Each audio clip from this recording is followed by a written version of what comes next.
When I imagined my wedding, I always pictured it being simple and intimate. Nothing over the top, just filled with the people who truly mattered to us. Unfortunately, I hadn't anticipated how much of a headache my future mother in law would be. Let's just say the woman has a flair for dramatics and a tendency to push her own agendas in the most ridiculous ways possible. I've known her for nearly 6 years. While she's never been outright cruel to me, she's always found little ways to undermine me. Subtle digs, passive aggressive comments, and of course, her absolute favorite line when someone calls her out. She's just brutally honest and only wants what's best for her son. Her son, who happens to be my fiance, has always kind of danced around her behavior. He doesn't enable it, but he's spent most of his life trying not to rock the boat with her until now. It all started when we sent out the wedding invitations. I thought we had crossed every T and dotted every I. The venue was booked, our outfits were nearly finalized, and we had already started receiving RSVPs. Then came the message from my future mother in law, casually dropped into the family group chat. Just confirming that my daughter can wear white too, right? She picked out a gorgeous dress and it'll look amazing next to yours. I blinked at my phone, half expecting it to be a joke. Her daughter, my fiance's younger sister, is in her late 20s and recently got divorced after a very messy, very public cheating scandal. She's not exactly what you'd call low drama, and I've always kept her at arm's length because she constantly needs to be the center of attention. I waited for my fiance to respond, but he didn't, so I typed, "Wait, white? You mean like a white gown at our wedding?" Mother in law responded almost instantly. "Yes, it's such a flattering cut. And after everything she's been through, I think it's important she feels beautiful and supported. She's still healing." I didn't even know where to begin with that one. I responded politely, saying I didn't feel comfortable with anyone else wearing white, especially not at my wedding. It's the most basic etiquette rule in the book. But of course, mother in law wasn't having it. She sent me a private message immediately after, long paragraph, basically told me that I was being insecure and that I should have enough confidence in myself and my relationship to not be bothered by petty color choices. And then, as if that wasn't enough, she actually suggested I consider wearing something non traditional instead, maybe champagne or light blush, something less aggressive. Her reasoning, she said her daughter would be attending the wedding solo and deserved the chance to feel special and beautiful. I just sat there, rereading her message, stunned into silence. My fiance, who had been out running errands, came home to find me staring at my phone like it had just personally insulted me. When I showed him the message, I could see the rage flicker across his face, and before he even said a word, he asked if I wanted him to handle it. But I told him to wait. I needed to see where this was going. I didn't want to start a fire until I knew just how far she tried to push it. Next few days were quiet, too quiet. Then came round two. Mother in law called me, acting sweet at first, asking how the dress fitting went. When I told her it went great and I was really excited about it, she smoothly transitioned back into her pitch. She said again how hard this year had been for her daughter and how the wedding could be a healing moment for her if I just consider sharing the spotlight. Her exact words were, "It's just a color. Wouldn't it be beautiful if you both wore white like a symbol of unity between two women starting fresh?" I couldn't even laugh. It was that absurd. I asked her if she even remembered whose wedding this was. She got quiet and then tried to act offended that I was twisting her words and making her feel like a villain when she was only trying to help her children feel loved. I didn't lose it. I didn't scream, but I did calmly tell her that I wasn't interested in sharing my wedding day spotlight with anyone else. And if her daughter needed to feel special that badly, she could throw herself another birthday party. Later that night, my fiance sat me down and said he'd had enough.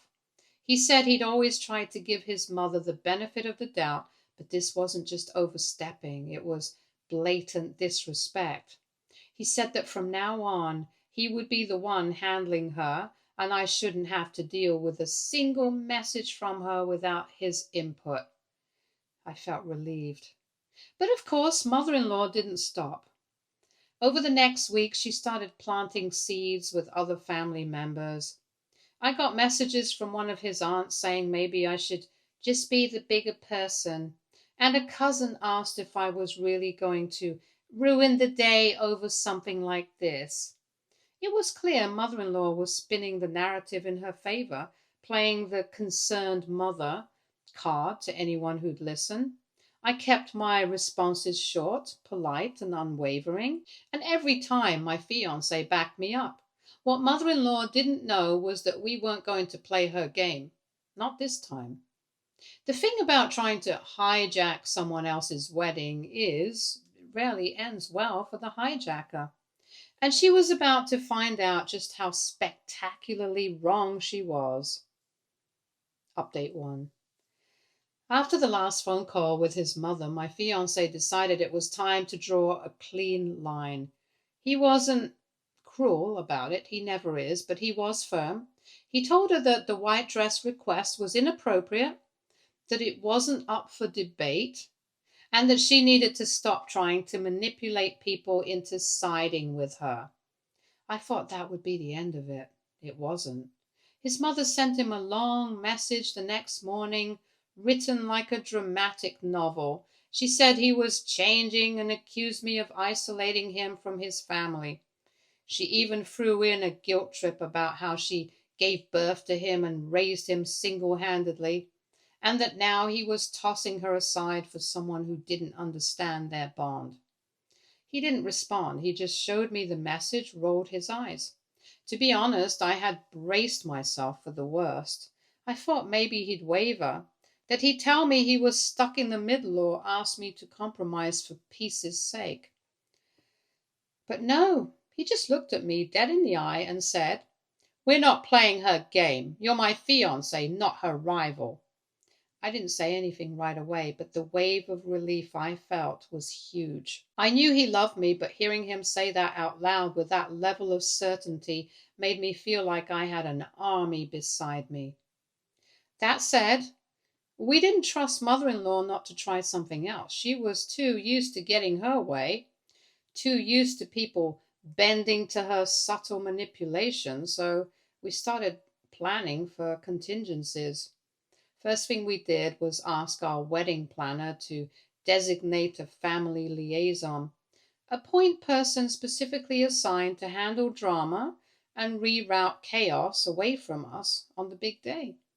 We picked his cousin Jordan, someone who had long since known mother in law's antics, but still managed to remain polite and socially graceful. The second thing we did was change some of the information discreetly. We had already sent out the official invitations, but we quietly moved the actual venue to a different location. We made sure all the guests we genuinely cared about had the updated details and were instructed not to share them with anyone else, particularly mother in law. We used a different event code for transportation, bookings, the works. Don't worry, the venue we chose was part of the same franchise. And there were issues on their end that had recently come up, so it worked out perfectly. Mother in law was going to show up with sister in law at the original location, dressed in white, ready to make a scene, and we weren't going to be there. Harsh? Maybe. But at this point, it was clear she wasn't going to stop until we made her. But before we got to that moment, let me tell you how her behavior continued to spiral. Just a week before the wedding, she showed up at my bridal dress fitting unannounced. No call, no warning, just casually walked into the boutique and acted like she'd been invited. I don't know how she found out where the appointment was happening, but she strolled in like she owned the place, her daughter trailing behind her in a smug little off-white dress that looked suspiciously like a reception gown. They hovered around the mirrors, commenting on my dress, and started making unsolicited suggestions like I should wear my hair down so it wouldn't clash too much with the similar palette of her daughter's look. The staff was clearly confused. One of them quietly asked me if these two were supposed to be here. I shook my head. My fiancé, bless his timing, called me right in the middle of their unsolicited fashion commentary. I put him on speaker without warning, and the moment he heard his mom's voice in the background, he asked me what she was doing there. She must have heard him because she immediately started trying to butter him up, going on about how she just wanted to see me shine and how beautiful my dress looked, and how maybe she and his sister could help elevate the elegance of the wedding. He didn't raise his voice, but he shut her down completely. He told her that crashing my fitting wasn't okay, and if she wanted to keep testing boundaries, she would end up not being invited at all. That got her attention. She made a dramatic exit shortly after, muttering something about how this was the wrong bride and how he used to be such a sweet, respectful son. But that was the moment I realized she wasn't doing this for her daughter. She wasn't doing this because she believed in white being a symbol of healing or whatever. She was doing this because she couldn't stand that she wasn't the center of attention. Everything had always revolved around her: her son's birthday, his graduations, even his first promotion. She showed up to the office uninvited with balloons and cried when he didn't want a picture together in front of his co-workers. It had always been about her. This wedding, it was the one time that couldn't happen. So she tried to hijack it. When that didn't work, she tried to shame us, guilt us, pressure us. None of it worked. By the time the wedding week rolled around, we had finalized every detail. Our efficient, our small and very, very loyal guest list, because none of them had even mistakenly mentioned our real venue. Huge props to them. Everything was in place. My fiance even gave the groomsmen a little inside joke for the day, a code word in case mother in law somehow sniffed out the actual venue. The code? Vanilla ice. Because if she showed up in a white dress again, someone needed to distract her long enough to get security. It sounds ridiculous, but it gave us all a good laugh, and honestly, it reminded me that no matter how outlandish things had gotten, I was still marrying the man who never let me stand alone. And the best part? Mother in law still thought she was winning. She told one of his uncles that she planned to walk into the venue with her daughter just behind the bride, so people could see them side by side in white. She called it a bonding moment between two strong women. She had no idea what we had planned. And the next morning, she was about to find out in the most unforgettable way possible. Update 2. The morning of our wedding was clear and warm, no signs of rain, no signs of disaster, which was one of my fears other than my mother-in-law, sister-in-law. Everything felt calm for once, which was honestly unsettling after the chaos that had led up to this point. I remember waking up to a text from my fiancé, just 4 words. "We've got this, babe." It wasn't some big dramatic declaration of love, but that small message said everything. We were in it together, no matter what his mother pulled, no matter what dress they showed up in or what theatrics she attempted. It wasn't going to matter, because she wasn't even going to be at the right venue. Our real ceremony was being held at a stunning vineyard about 20 minutes away from the location listed on the original invites. The previous one was not a vineyard, but I loved the idea. It was a beautiful venue, more intimate and so much more us. My fiancé had gone to great lengths to make sure only the people who were supposed to be there actually had the address. Anyone not on our updated guest list, including his mother and sister, would be driving straight to a country club that had no idea they were coming. And yes, we confirmed that with the staff. It had started as a wild idea, a joke really, but the more we thought about it, the more it made sense. We didn't want to deal with her ruining our day. We didn't want to assign people to monitor her or have to pause our wedding every time she threw a tantrum. We didn't want her to show up in white and then play the victim when someone called her out. We just wanted a peaceful wedding. So we made sure that peace was protected. Our guests began arriving around mid-morning. They were all in on the plan by then, especially after seeing the drama unfold leading up to the wedding. Most of them were relieved, honestly. No one wanted to sit through a train wreck with mother-in-law at the wheel. Meanwhile, somewhere across town, she was gearing up for her moment.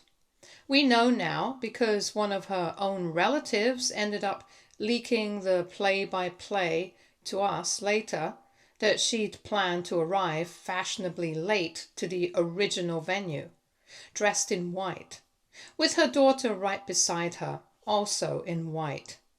Yes, both of them. I don't know what mother-in-law thinks she needs healing from. Their plan was to waltz in, get everyone's attention, and then make a show of supporting the bride, while also making sure everyone saw their coordinated look. The problem? There was no wedding there. When they pulled into the parking lot of the country club, they were confused by the lack of decorations, people, or valet attendants. At first, mother-in-law apparently assumed we were running behind. She actually waited for 30 minutes in a full-length white lace gown with a matching fascinator, standing outside in the sun with her daughter sweating and angry and demanding to know when the main ceremony would begin. How do I know? A staff member was kind enough to record them for a minute, which was hilarious.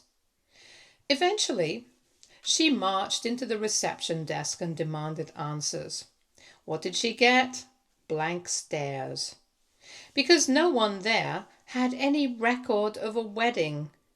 One staff member kindly suggested that maybe she was at the wrong venue entirely. That maybe she needed to double-check the invitation, and that's when it hit her. She was at the wrong place, and not by accident.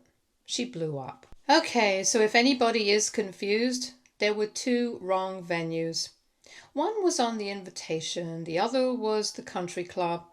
The car meant for them would take its own sweet time to get to the country club and leave.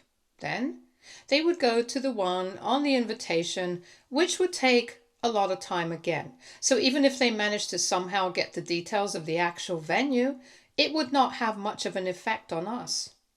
We didn't get to witness this meltdown firsthand, of course, but multiple people who were around later gave us the details. She yelled. She cried. She accused the staff of lying. She called her son, my husband now, about 12 times in a row. He didn't answer a single call because we were already walking down the aisle at the real venue, and his phone was, of course, nowhere near him. It's hard to explain how surreal it felt to be in the middle of this peaceful, beautiful ceremony, saying our vows under the warm sun, surrounded by people who genuinely loved and supported us, knowing that the person who had caused us the most stress leading up to this moment was miles away, yelling at a poor staff member who'd done nothing wrong. And even better, the silence. For the first time since our engagement, there were no interruptions, no side eyes, no subtle digs or passive-aggressive jabs. Just laughter, happy tears, clinking glasses, and people celebrating us. The best part of the day wasn't even the ceremony, though. It was the moment during the reception when Jordan, our cousin / mother-in-law defense coordinator, pulled us aside with his phone. He had received a forwarded voicemail from one of mother-in-law's cousins who'd chosen to attend our real venue and left her behind. One of the sane ones. Looks like mother-in-law had asked her for information, but got nothing, and then ended up sending a voicemail to us from her. It was an actual voice message from mother-in-law herself, and it started with her trying to sound calm. She asked through gritted teeth if there had been a last-minute venue change. Then she shifted into outrage, accusing us of humiliating her in front of the family. She ended with, "You will regret this someday when you realize you've burned bridges you can't rebuild." My husband just smiled and shook his head. Later that night, she made one final attempt to save face. She posted a photo on Facebook, an old one taken during my bridal shower, and captioned it, "Couldn't be more proud of my son and his lovely bride, wishing you both happiness on this special day." The lies were immaculate. The comments were full of extended relatives saying things like, "So beautiful, sad we couldn't be there," and "You looked amazing, Auntie," while she responded vaguely, pretending she'd been part of it all. But the truth? She didn't even know where the real venue was until the following day, after all the photos had gone up online and people realized she was suspiciously missing from every single one of them. And when someone asked about it directly, her response was that she'd chosen not to attend due to an important family conflict, which I guess is one way of saying got tricked into going to the wrong venue twice. Update 3. For a blissful 2 days after the wedding, we didn't hear a thing from her. It was actually kind of strange. I'd half expected to wake up the next morning to a voicemail that sounded like it belonged in a courtroom, or maybe a passive-aggressive essay disguised as a congratulations message. But there was nothing, just peace, silence, and a ton of gorgeous photos from the best day of my life. Then, like clockwork, she broke the silence. She didn't reach out directly, of course, that would have been too honest. Instead, she started posting cryptic nonsense on Facebook. Things like, "Some people forget who made them who they are," or "Weddings should be about family and togetherness, not games and exclusion." And my personal favorite, "Proud of the people who show up even when they're not wanted." As if she'd actually been there. We ignored it at first. We had zero interest in starting our marriage with some multi-post Facebook drama. We were still basking in the high of the honeymoon phase, unpacking cards and gifts, laughing at the pictures of our cake smash moment and reminiscing with guests about how surreal and perfect everything had been. But she just couldn't leave it alone. She reached out to my husband's cousin, one of the only family members who'd refused to cover for her, and apparently asked whether we really meant to send her to the wrong venue or whether it was all just a tragic miscommunication. Tragic miscommunication. That woman had RSVP'd twice to the original venue. She'd made a group chat with her daughter about outdressing the bride. And she told at least 3 different people that she was planning to show them who the real queen was at our wedding. But now she wanted to play victim. When the cousin didn't respond, she escalated. She texted my husband directly. I watched him read it with a blank expression and then hand me the phone wordlessly. The message read, "You really humiliated me in front of the entire family. I had no idea how cruel you and she could be. All I wanted was to be included and treated with respect as your mother. I'm devastated, but maybe this is what marriage turns people into, cold and spiteful. I hope it was worth it." We didn't respond. Instead, we spent that weekend with friends, flipping through some wedding photos that we clicked through our Instacam and trying to soak in the love and laughter that had filled every part of the day. I had a mental note not to let her bitterness invade that space. But my husband, he wasn't done yet. I could tell something in him had shifted. He wasn't just frustrated anymore. He was disappointed, disgusted even. He'd always tried to give her the benefit of the doubt, always defended her, said things like, "She means well, she just doesn't know how to show it." But this time I think he saw her for what she really was. And he was tired of letting her rewrite reality, so he wrote back, just a single message. "You've spent the last year making our wedding about yourself. You ignored every boundary, every request. You tried to outshine the bride, control the ceremony, and force us to accept your version of how things should be. We gave you plenty of chances. You threw them away. You weren't excluded. You were filtered out because you made yourself a problem. Please don't contact us again unless you're ready to take responsibility for that." She didn't reply, but she did post another Facebook status a few hours later. "Sometimes your children grow into people you don't recognize. You love them anyway, but it hurts." Classic. Honestly, the fallout wasn't even the worst part. The worst part was watching her try to twist the narrative over the next few weeks. She started reaching out to extended relatives, telling them we had ruined her big moment, that we deliberately misled her, embarrassed her, and banned her from attending the ceremony, that she was forced to sit in a parking lot for over an hour in tears with nowhere to go and no one to call. Never mind the fact that she had her daughter with her. Never mind that she'd ignored every attempt we'd made to include her respectfully before she decided to turn it into a competition. She told anyone who would listen that we'd orchestrated her humiliation. At one point, she even suggested publicly that I had brainwashed her son. Apparently, I turned him against his own blood and manipulated the narrative so that she looked like a villain. Someone sent me a screenshot of the comment, and all I could do was laugh. Like she needed help looking like the villain. She'd done that, all on her own. Still, we kept our distance. No one from our side engaged. No public takedowns. No tell-all posts. No family feuds. We let her spiral quietly away from us. A few weeks later, we heard through people that she was planning her own celebration dinner to honor her son's marriage. Basically a pity party where she could pretend she was still relevant. The invite list was full of people who hadn't even been to our wedding. She wanted a redo. One where she could wear white without consequence.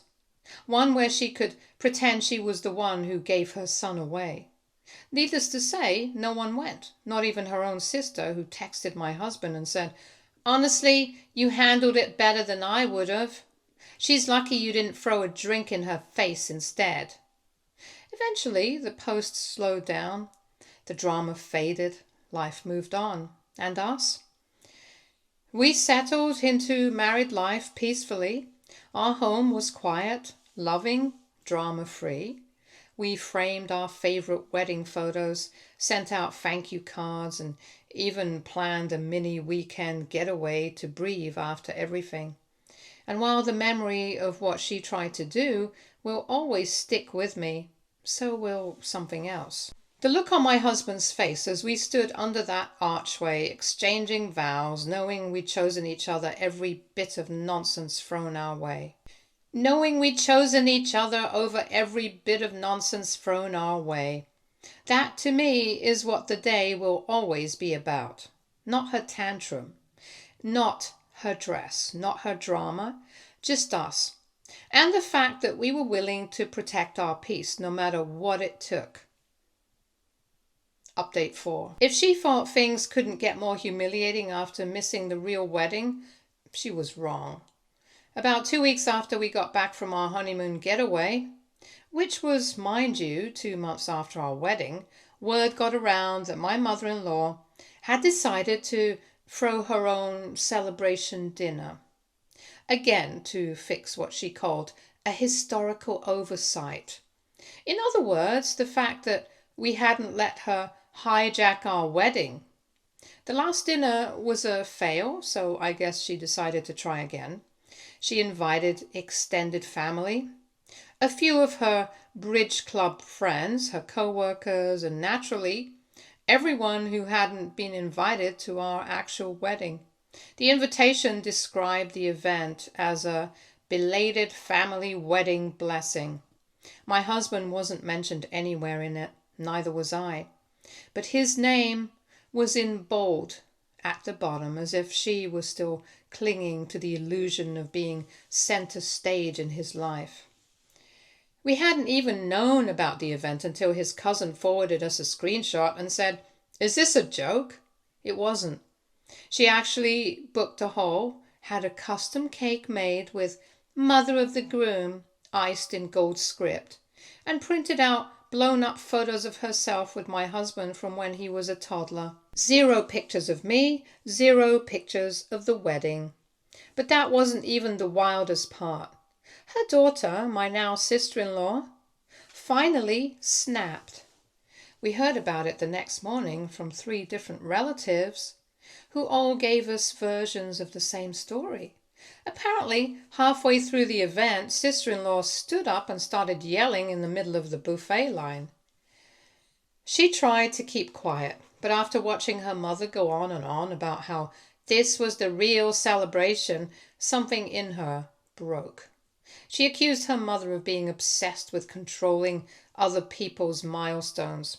She said she was sick of being dragged into her games and blamed for things she didn't even support. That she was tired of pretending to be okay with her mother's selfishness. And then, to top it off, she shouted loud enough for everyone to hear that maybe if you'd acted like a human being for once, you'd have been there to actually see your son get married instead of standing here like a pathetic afterthought.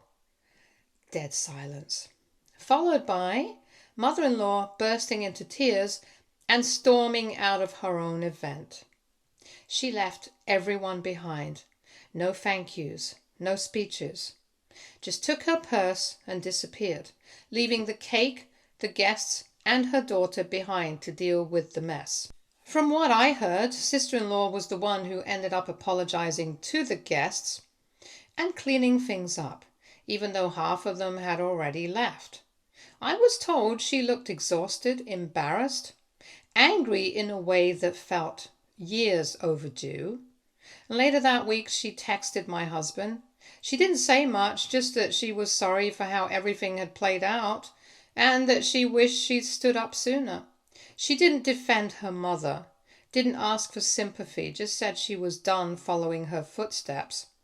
I respected her for that. I never blamed her to begin with, but it was good to know that even someone who'd grown up under mother-in-law's thumb was starting to push back.